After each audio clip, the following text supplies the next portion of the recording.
Hello guys, आज हम explain करने वाले हैं आपकी फेवरेट फैंटेसी मरमेड मूवी को, जिसका नाम है द मरमेड, जो कि 2021 में आई थी। मूवी की शुरुआत में हम दो मछुआरों को देखते हैं। तभी इनके पास एक बहुत ही खूबसूरत लड़की आती है, जो कि मछुआरे को अपनी ओर आकर्षित करने लगती है, जो कि एक मरमेड है, यानी कि जलपरी। पर मछुआरा जैसे ही उसके करीब आता है तो तभी दूसरा मछुआरा उस पर अटैक कर देता है, जिससे मरमेड दूर चली जाती है। लेकिन फिर वो मछुआरा उसे दोबारा अपने पास बुलाता है और फिर जैसे ही वो मरमेड उसके करीब आती है तो तभी वहाँ पर एक मेल मरमेड आ जाता है, जिसका नाम पेट्रियोल है, और वो इन दोनों मछुआरों को अपने जादू से बेहोश कर देता है। लेकिन तभी इन मरमेड की लोकेशन इंसानों को पता चल जाती है। पेट्रियाल जलपरियों से कहता है कि जल्द ही ये हमारे बारे में सब कुछ भूल जाएंगे, पर तभी यहाँ पर इंसान आ जाते हैं और इन मरमेड को पकड़ने लगते हैं। जलपरियां वहाँ से भागने की कोशिश करती हैं, पर ये लोग उनमें से एक जलपरी को पकड़ लेते हैं। पेट्रियाल अपनी शक्तियों से उन्हें रोकने की कोशिश करता है, जिससे यांग पानी में गिर जाता है, पर वो लोग उसे छोड़कर एक मरमेड को पकड़कर अपने साथ ले जाते हैं। इधर यांग भी डूब रहा होता है, पर तभी एक मरमेड आकर उसे बचा लेती है। इसके बाद यांग को जब होश आता है तो वो अपने आप को एक आइलैंड पर पाता है और उसके सामने एक लड़की थी, और ये कोई और नहीं बल्कि वही मरमेड यानी जलपरी थी जिसने इसे बचाया था। वो यांग से कहती है कि मेरा नाम शियाओ है और तुम हो मेरे फ्यूचर हस्बैंड, इसीलिए तुम मुझे आज से सारी बातें बताओगे और अपने सारे वादे निभाओगे और मुझसे कभी भी झूठ नहीं बोलोगे। यांग पूछता है कि तुम किस बारे में बात कर रही हो, जिस पर शियाओ उसे बताती है कि मैंने तुम्हारी जान बचाई है और तुम्हें किस भी किया है, तो इसीलिए रीति रिवाजों के मुताबिक हम दोनों को अभी ही शादी करनी होगी। यांग वहाँ से भागने की कोशिश करता है, पर तभी बाहर इसे बाकी मरमेड पकड़ लेते हैं, जो कि इंसानी रूप में है, और फिर वो इससे कहते हैं कि हमारे कानून के मुताबिक तुम्हें अब इस लड़की से शादी करनी होगी, वरना तुम्हें मार दिया जाएगा। इसके बाद ये लोग जबरदस्ती यांग की शादी शियाओ से करा देते हैं, और फिर अगले दिन सुबह होते ही यांग यहाँ से भागने की कोशिश करता है और एक नाव में बैठकर उस आइलैंड से निकल जाता है। पर तभी वो देखता है कि उसके नाव में शियाओ भी छिपी हुई थी, और वो कहती है कि तुम मुझे छोड़कर नहीं जा सकते, अब हमारी शादी हो चुकी है। इधर लेब में हम उसी जलपरी को देखते हैं जिसे इंसान अपने साथ पकड़कर ले आए थे, और इसका नाम मैंग है। और इधर यांग भी शियाओ को अपने साथ शहर में अपने घर पर ले आता है और उससे कहता है कि मैं बेडरूम में सोऊंगा और तुम यहाँ पर सो जाना, जिस पर शियाओ उससे कहती है कि मैं पहले नहाना चाहती हूँ। और फिर हम देखते हैं कि ये बाथ टब में जाकर अपने असली रूप में आ जाती है, और तभी हमें फ्लैशबैक में दिखाया जाता है कि जब इसने यांग को बचाया था तो बाकी मरमेड इससे कहते हैं कि तुमने इस इंसान को क्यों बचाया है, इसने हमारे साथी को पकड़ा है, इसे मार दो। जिस पर शियाओ उन्हें बताती है कि ये हमारे काम आ सकता है क्योंकि ये लेब का चीफ है, हम इसकी मदद से अपनी साथी मैंग को वापस ला सकते हैं। इसीलिए इन लोगों ने एक प्लान बनाया और शियाओ की शादी इससे करा के इसके साथ शहर में भेज दिया, ताकि ये लोग यांग का इस्तेमाल करके लेब से अपनी साथी मरमेड मैंग को छुड़ा सकें। सुबह जब यांग उठता है तो वो देखता है कि शियाओ मछलियों को खाना खिला रही है, पर जैसे ही वो मुड़ती है तो यांग के मुंह में केक देखकर वो उसकी ओर आ जाती है और उसके मुंह से केक काटकर खा जाती है और उससे कहती है कि ऐसा करने से प्यार बढ़ता है। इसके बाद यांग कहता है कि मैं काम पर जा रहा हूँ, जिस पर शियाओ कहती है कि मैं तुम्हारा यही इंतजार करूंगी, और फिर यांग अपने काम पर चला जाता है। पर लेब की तलाश में शियाओ भी उसके पीछे पीछे आ जाती है, पर जल्द ही यांग इसकी नजरों से गायब हो जाता है और अब वो इस शहर के रास्तों से अनजान है। और इधर यांग को जिंदा देखकर लेब में सब लोग हैरान हो जाते हैं। इसके बाद यांग के बॉस इससे कहते हैं कि उस रात हमने तुम्हें ढूंढने के लिए एक टीम भेजी थी, पर तुम उन्हें नहीं मिले। जिस पर यांग बताता है कि मैं लहरों की वजह से बहकर पास के आइलैंड पर चला गया था, जिसके बाद मुझे वहीं के लोगों ने बचाया है। ये सुनकर इसके बॉस हैरान हो जाते हैं कि वहाँ पर आइलैंड पर लोग भी हैं। इसके बाद बॉस यांग को लेब में उसी जलपरी के पास ले जाते हैं जो इन्होंने पकड़ी थी। इसके बाद बॉस बताते हैं कि हमने ये सारी टेक्नोलॉजी इस जलपरी को जानने के लिए लगाई है,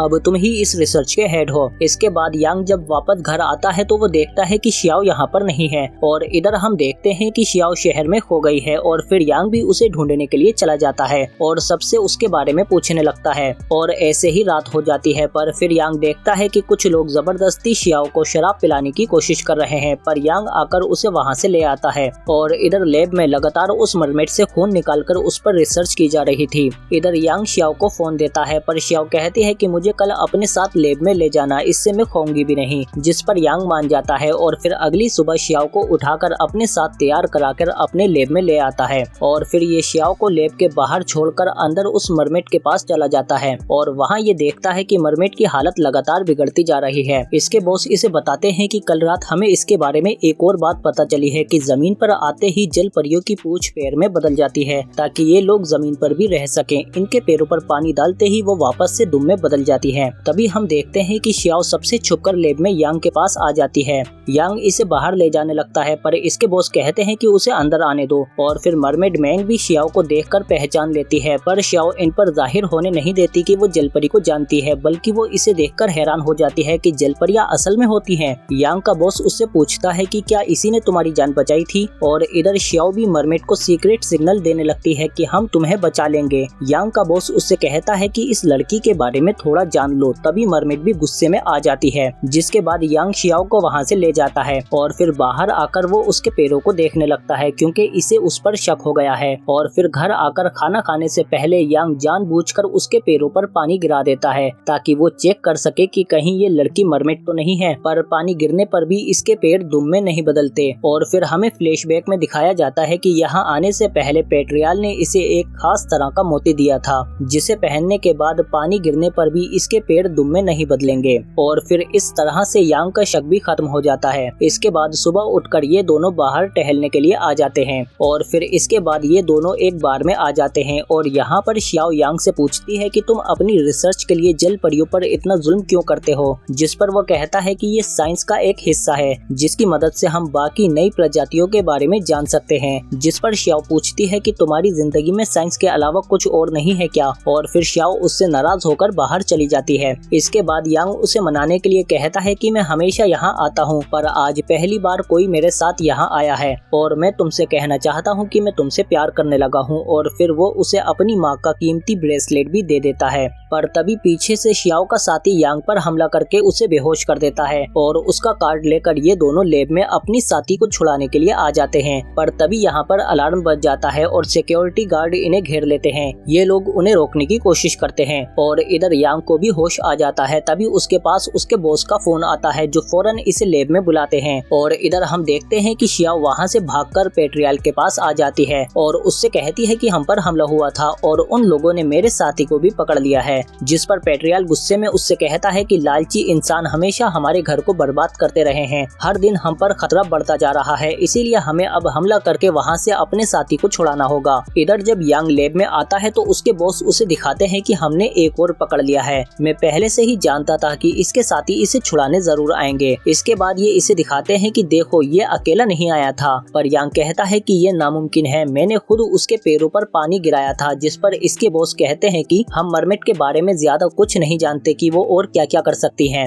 इसीलिए तुम अपनी दोस्त को सुबह यहाँ लेकर आओ ताकि हम सच्चाई का पता लगा सकें। इसके बाद जब यांग वापस घर आता है तो उसके पास हॉस्पिटल से फोन आता है कि आपके पिता की तबीयत बहुत खराब हो गई है, आपको फौरन हॉस्पिटल आना होगा। यांग अपने साथ शियाओ को भी चलने को कहता है। हॉस्पिटल आने पर डॉक्टर उसे बताते हैं कि सर्जरी बहुत ही रिस्की है, इसीलिए आपको 10 मिनट में फैसला लेना होगा कि आपको क्या करना है। इसके बाद हम देखते हैं कि शियाओ यांग के पिता के पास आकर बैठ जाती है और अपने उस खास मोती से उन्हें ठीक करने की कोशिश करती है। पर तभी यांग उसे देख लेता है और वो कहता है कि तुम मेरे पिता के साथ क्या कर रही हो। तभी इसके पिता उड़ जाते हैं जो कि पूरी तरह से ठीक हो चुके हैं, मतलब शियाओ ने अपनी मरमेड वाली शक्तियों से उन्हें ठीक कर दिया है बिना सर्जरी के ही। और अब यांग का बॉस भी उस मरमेड को पकड़ने के लिए हॉस्पिटल में आ जाता है। यांग को जैसे ही इसकी भनक लगती है तो वो वहाँ से फौरन शियाओ को लेकर भाग जाता है और उसे समुद्र के पास ले आता है और उससे कहता है कि तुम भी एक जलपरी हो ना और यहाँ पर तुम अपनी बहन को बचाने के लिए आई हो, पर मैं तुमसे प्यार करता हूँ, मुझे कोई फर्क नहीं पड़ता कि तुम जलपरी हो या फिर इंसान, मैं बस ये जानता हूँ कि मैं तुमसे प्यार करता हूँ। मैं बस यही जानना चाहता हूँ कि क्या तुम मुझसे वाकई प्यार करती हो या फिर अपनी बहन को बचाने के लिए ये सिर्फ एक नाटक है। पर शियाओ इससे झूठ बोलती है कि ये सिर्फ एक नाटक था, मैं तुम्हारा इस्तेमाल करके अपनी बहन को बचाना चाहती थी, मैं तुमसे प्यार नहीं करती हूँ। पर फिर यांग कहता है कि तो फिर तुमने मेरी जान क्यों बचाई और मेरे पिता की जान क्यों बचाई। जिस पर शियाओ कहती है कि मैंने ये सब कुछ तुम्हारा भरोसा जीतने के लिए किया था। पर यांग कहता है कि मैं नहीं मानता, मैं जानता हूँ कि तुम मुझसे प्यार करती हो पर ये बात मानने को तैयार नहीं हो। जिस पर शियाओ कहती है कि मैं एक मरमेड हूँ और तुम एक इंसान, हम दोनों एक साथ नहीं रह सकते, इसीलिए मुझे भूल जाओ। और फिर वो जलपरी पानी में कूद जाती है। तभी यहाँ पर यांग के बॉस भी आ जाते हैं और इधर पेट्रियाल शियाओ से कहता है कि आज के बाद तुम उस इंसान से दोबारा कभी नहीं मिलोगी। और फिर इधर यांग भी वापस अपने शहर चला जाता है पर उसे कुछ भी अच्छा नहीं लग रहा था। वो लगातार शियाओ को याद कर रहा था और उसके बारे में सोच रहा था, इसीलिए वो फौरन एक बोट में बैठकर उसी आइलैंड आइलैंड पर पहुंच जाता है जहां पर ये दोनों पहली बार मिले थे। पर मरमेड इसे देखते ही फौरन पकड़ लेती है, पर तभी यहाँ पर शियाओ आ जाती है और फिर यांग इससे कहता है कि तुम सही थी, मैं तुम्हारे प्यार के काबिल नहीं हूँ, पर एक जगह तुम गलत थी कि सभी इंसान जल परियों के दुश्मन होते हैं, पर ऐसा बिल्कुल नहीं है। मैं तुम्हारी मदद करना चाहता हूँ और इस डिवाइस की मदद से तुम लेब पहुँच सकते हो और अपने साथी को बचा सकते हो, पर यह काम मैं अकेला नहीं कर सकता, मुझे तुम्हारी मदद चाहिए। और फिर यांग पेट्रियाल और शियाओ को लेकर अपने साथ लेब में आ जाता है, पर तभी सिक्योरिटी गार्ड इन्हें घेर लेते हैं और इनका बॉस यहाँ पर पहले से ही इनका इंतजार कर रहा था और इन दोनों को लगता है कि यांग ने इन्हें फंसाया है, पर ऐसा नहीं है। तभी यांग यहाँ पर एक बेहोश करने वाली गैस छोड़ देता है जिससे ये सब बेहोश हो जाते हैं और फिर ये लोग अंदर जाकर अपनी बहन जलपरी और साथी को छुड़ा लेते हैं और यहाँ से जाने लगते हैं। पर तभी यहाँ पर इनका बॉस आ जाता है जो कि कुछ अलग लग रहा था और ये कहता है कि तुम्हें क्या लगा तुम यहाँ से इतनी आसानी से चले जाओगे? मैंने इस रिसर्च पर करोड़ों रुपए खर्च कर दिए हैं ताकि मैं मरमेड का इस्तेमाल करके और शक्तिशाली हो सकूं। ये जलपरियां ही मेरी इस ताकत का जरिया हैं और मुझे अभी इनकी मदद से और ज्यादा शक्तिशाली होना है, इसीलिए तुम में से कोई भी अब यहाँ से नहीं जा सकता। और फिर ये इन लोगों को मारने लगता है और इनमें से कोई भी इसका सामना नहीं कर पाता क्योंकि ये बहुत ही शक्तिशाली हो चुका है और सबको हरा देता है। इसके बाद ये हीरोइन को पकड़ लेता है और चाकू मारकर उसे तड़पाने लगता है ताकि रोने से इसके आंसू निकल आए जो कि मोती बन जाएंगे। पर तभी पेट्रियाल इसे चेन से बांध देता है और यहाँ पर लटका देता है। इसके बाद शियाओ आकर यांग को उठाती है और फिर यांग इससे कहता है कि मैं तुमसे प्यार करता हूँ और तुम्हारे साथ बहुत सारी चीजें करना चाहता हूँ, तुम्हारे साथ रहना चाहता हूँ। और तभी यांग की आंखें बंद होने लगती हैं और ये मरने लगता है। शियाओ इससे कहती है कि आंखें खोलो, मैं तुमसे प्यार करती हूँ, मैंने उस वक्त झूठ बोला था। पर यांग मर रहा था। तभी शियाओ अपने खास मोती को निकालती है और उसे इस्तेमाल करने लगती है, पर पेट्रियाल कहता है कि ऐसा मत करो, इस कीमती मोती को जाया मत करो, अगर तुमने ऐसा किया तो तुम वापस से मरमेड यानी जलपरी नहीं बन पाओगी और ठीक होने के बाद इसे भी तुम्हारे बारे में कुछ याद नहीं रहेगा, ये सब कुछ भूल जाएगा। पर शियाओ कहती है कि कोई बात नहीं, भले ही मैं इसे याद न रहूं पर ये तो मुझे याद रहेगा। और फिर वो अपने खास मोती का इस्तेमाल करके यांग को बचा लेती है। इसके बाद जब इसकी आंख खुलती है तो ये खुद को एक हॉस्पिटल में पाता है और इसके सामने इसके पिता होते हैं। ये उनसे कहता है कि मुझे कुछ भी याद नहीं आ रहा। और फिर इसके कुछ टाइम बाद हम देखते हैं कि ये रोज समुद्र के पास आता है और इसी के साथ ये मूवी यही खत्म हो जाती है। पर पहले वीडियो को लाइक जरूर करो अगर आपको अच्छी लगी है तो, और अपने कीमती कमेंट करके हमें जरूर बताएं कि आपको ये वीडियो कैसी लगी। और साथ ही सब्सक्राइब करो हमारे चैनल को, बेल आइकन दबाकर नोटिफिकेशन ऑल पर भी क्लिक करो ताकि और भी अच्छी वीडियो मिलती रहे आपको। इसके अलावा एंड स्क्रीन में मिल जाएंगी और वीडियो भी। हम मिलते हैं आपसे अगली वीडियो में।